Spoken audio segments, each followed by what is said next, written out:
12 বছৰৰ পাছত সোৱণশিৰিত অভাৱনীয় বান বৃহৎ নদী বান্ধে অশনি সংকেত কঢ়িয়াইছে উত্তৰ অসমৰ নৈপৰীয়ালৈ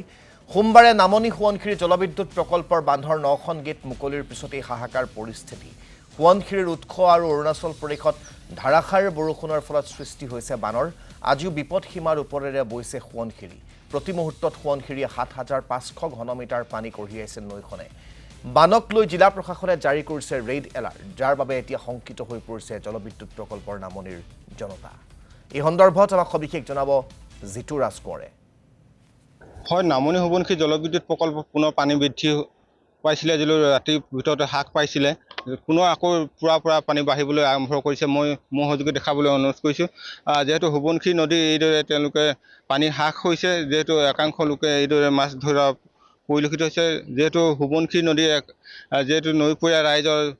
ৰাইজৰ মাজত হাহাকাৰ পৰিস্থিতিৰ সৃষ্টি হৈছে যেহেতু নামনি অংশত বহু লোকৰ ঘৰ বাৰী আজিও এতিয়া তলগৰি থকা পৰিলক্ষিত হয় ক'বলৈ এই সোৱণশিৰি নদীয়ে এতিয়া গৰাখহনীয়াৰ সৃষ্টি কৰিছে যেহেতু সোৱণশিৰি নদী ক্ৰমাৎ হ্ৰাস পাইছিলে যদিও পুনৰ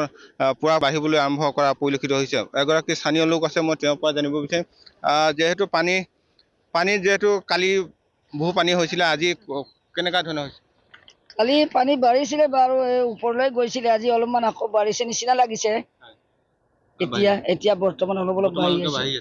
বৰ্তমান অলপ বাঢ়ি আছে বাকি অনিষ্ট কৰিছে নেকি আপোনালোক আমাৰতো নদী কিনাৰত ঘৰ থাকিলেও অনিষ্ট দেখা নাই বা পোৱা নাই বাৰু আমাৰ ঘৰ ভিতৰত আছে নদী কিনাৰত থকা মানুহবিলাকৰ কিবা অনিষ্ট হৈছে নেকি নাজানো এইটো মই হয় নামনি সোৱণশিৰি জলবিদ্যুৎ প্ৰকল্পৰ যেহেতু NSPC নিৰ্মাণ কৰা যেহেতু ৰিজাৰ্ভাৰ যেহেতু পানী বৃদ্ধি পোৱাৰ ফলতে যেহেতু কেইখন গেট খুলি দিবলৈ বাধ্য হৈছিলে তাৰ পাছতে পানী সামান্য ৰাতিৰ ভিতৰতে কমিছিলে যদিও পুনৰ বৃদ্ধি হ'বলৈ আৰম্ভ কৰিছে এইদৰে এতিয়া সোৱণশিৰি নদীৰ জলস্তৰ কমিলেও কিন্তু ৰাইজৰ ভয় শংকাৰ আঁতৰা পৰিলক্ষিত হোৱা নাই